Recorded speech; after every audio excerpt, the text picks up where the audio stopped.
যদি ইবাদত হয়ে থাকে তাহলে ইবাদত কবুলের শর্ত জানতে হবে। এক, ইবাদত কবুল হবে তখনই যখন তা শুধুমাত্র এক আল্লাহকে রাজি খুশি করার জন্য হবে।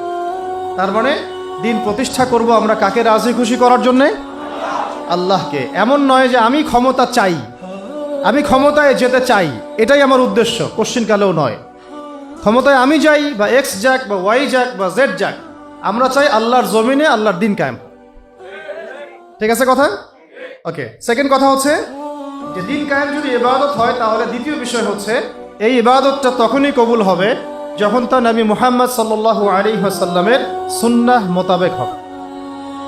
এক নম্বর শর্ত কি? এটা হতে হবে এক আল্লাহর জন্যে।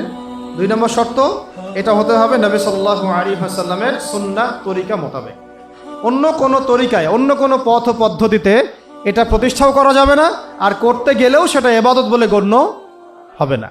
এখন যদি কেউ বলে না আমি আব্রাহাম লিঙ্কনকেই আমার উসওয়াতুল হাসানা হিসেবে বেছে নিয়েছি, তার পথ পদ্ধতিতেই দিন কায়েম করতে হবে, কথাটা কি ঠিক হবে?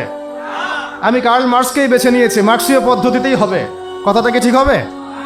আমি জায়নিস্টদেরকে বেছে নিয়েছি, ওরা যেভাবে বোঝাবে সেই মডারেট ইসলাম প্রতিষ্ঠা করলেই দিন কায়েম হবে, ব্যাপারটা কি এমন?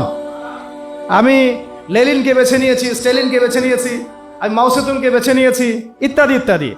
এই মানুষগুলোকে বেছে নিয়ে কেউ যদি তাদের রাজনৈতিক বুঝ অনুযায়ী বা শেখানো তরিকা অনুযায়ী আল্লাহর জমিনে দিন কায়েম করতে চায়, তবে সেটা ইবাদত বলে গণ্য কোশ্চিনকালেও হবে না, এবং তার কোনো ফলাফলও আসবে না।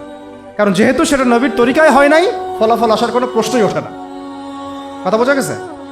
আচ্ছা, তিন নম্বর হচ্ছে অবশ্যই ইবাদত কবুল হওয়ার জন্য আমার রিজিকটা হালাল হতে হবে। কি হতে হবে?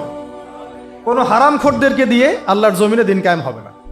দাড়ি টুপিওয়ালা হারামখোর হোক, দাড়ি টুপি ছাড়া হারামখোর হোক, কোনো হারামখোরকে দিয়ে আল্লাহর জমিনে দিন কায়েম হবে না। আসেন, এখন যেহেতু আমরা জানলাম এটা দিন প্রতিষ্ঠা করা, বোঝা, আমল করা, পালন করা, একামতে দিন, এগুলো ইবাদত, তাই আমাদেরকে অবশ্যই নবী সাল্লাল্লাহু আলাইহি ওয়াসাল্লামের পথ পদ্ধতি, সুন্নাহ এবং সিরাত থেকেই হেদায়েত সংগ্রহ করতে হবে।